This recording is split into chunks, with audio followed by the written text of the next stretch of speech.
Thank you, Madam President. I rise to contribute briefly to this present piece of legislation before us for the amendment.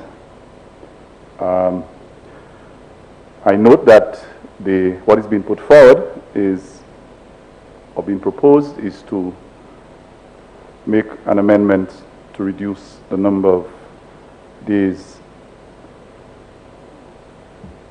that the pre-required number of days for testing from 7 to 5. Madam President, I just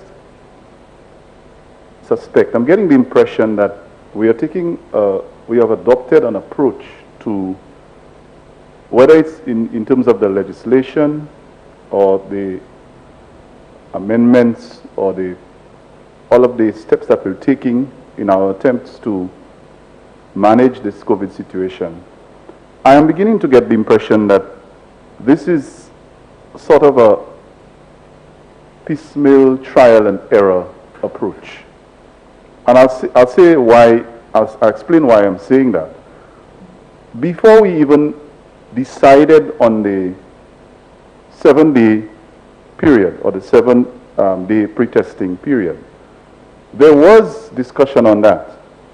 And I'm yet to get an explanation on understanding as to why we decided to go with the 7 days in the first place. And we have had a lot of discussion on pre-testing, and there's been a lot of back and forth about that. We went ahead and implemented the 7-day testing requirement, but it was based on what? And now we are coming back to amend it to 5 days, and I'm still asking, what predicates that? And if I listen to the leader of government business just in presenting the piece of legislation, the motion here, she has indicated that we are putting this forward and we are waiting to see how people in the diaspora will respond to it. Madam President, I am a little bit concerned. I also heard the leader of government business say just a moment ago that we are taking a chance. This kind of language, when you are presenting legislation for approval by the Senate or in the House, when the presenter or the mover of the motion or the bill being presented uses that kind of language, you have to wonder, what is the basis on which this is being presented? I mean, we all understand that we are in a situation that is very serious. We all have said it this morning, that we want to approach this and manage it the best way we can. So if we feel that we now have to move from a 7-day period for pre-testing to a 5-day period, I think we need to give the people, the parliament, and whoever is a stakeholder in all of this, some kind of proper basis. When the leader of government business says, we are willing to take a chance and we are going to wait for the reaction of people in the diaspora, it sounds as if it's something you are not certain about and you're trying a thing to see. Madam President, we are talking about people's health. We're talking about people's lives. We discussed this morning, and while this piece of legislation was being debated last night in the lower house, the news came at that time that we had just moved by 110 cases from 2,027 to 2,137, and the number of deaths had increased by 3 while it was being discussed, ironically. And yet we return. I'm not saying that you can change the legislation overnight, but as has been correctly stated by the leader of government business, and I think by everyone else in this house today, the COVID situation is very fluid.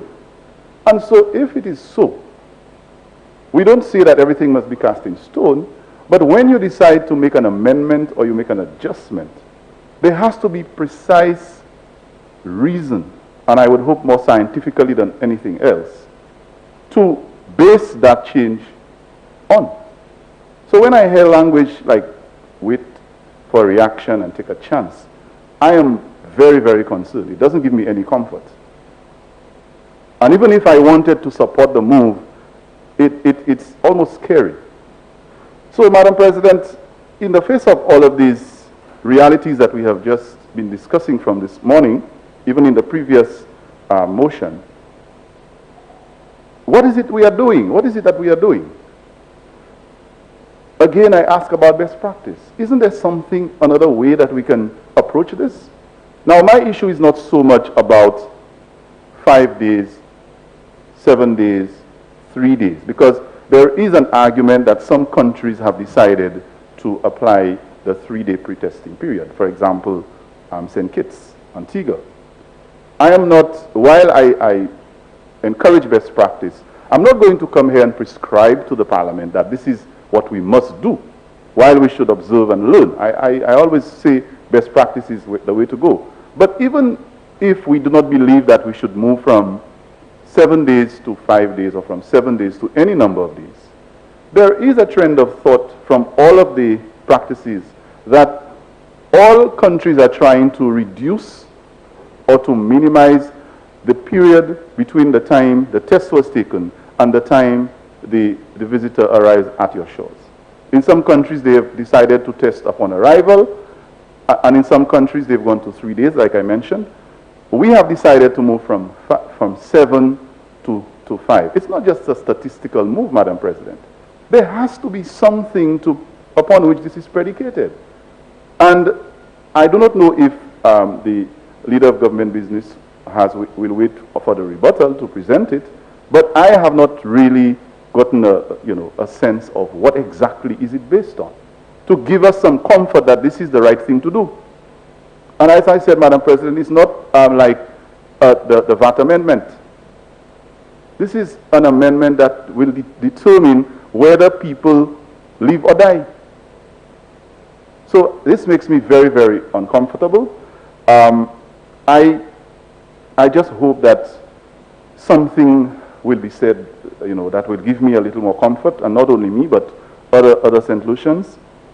I know that at this time, the conversation is changing from testing and the protocols, and is now embracing more of the vaccination conversation. I think the whole world is moving in that direction. The Caribbean has started.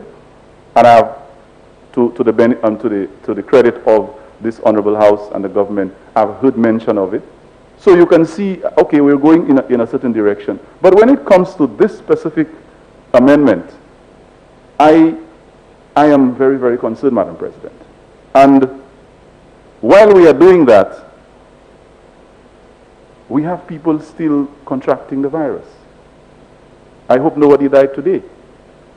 So give us some comfort. Give us, I plead with my colleague parliamentarians, senators on this side. I plead with you to provide us with something a little bit better than that. I am not going to even try to criticize the 5 days or any other period. Just give us some kind of basis that is reliable, that makes sense as to why we are moving from 7 days to 5 days. If there is any specific scientific piece of thinking or proposal that has led us to come to the House to make that specific piece of that specific amendment, and that we will not be sounding like we're trying something. We cannot afford to approach it that way. And this is not just from me as a member of the opposition, but as a St. Lucian. I think I need to have the comfort that this will be done. So, Madam President, as I said, I wanted to be very brief. I think now we are behind the 8 ball, as they say. We are in a bad place. Whether we want to blame or not, that's a fact. We are in a bad place. And we want to, instead of coming to the Parliament and finding ourselves in a back and forth and using all kinds of, tactics. Let's get out of that situation, and give the opposition, give the House, give St. Lucians some kind of concrete basis for that decision. That's all I'm asking, Madam President, and I thank you for your indulgence.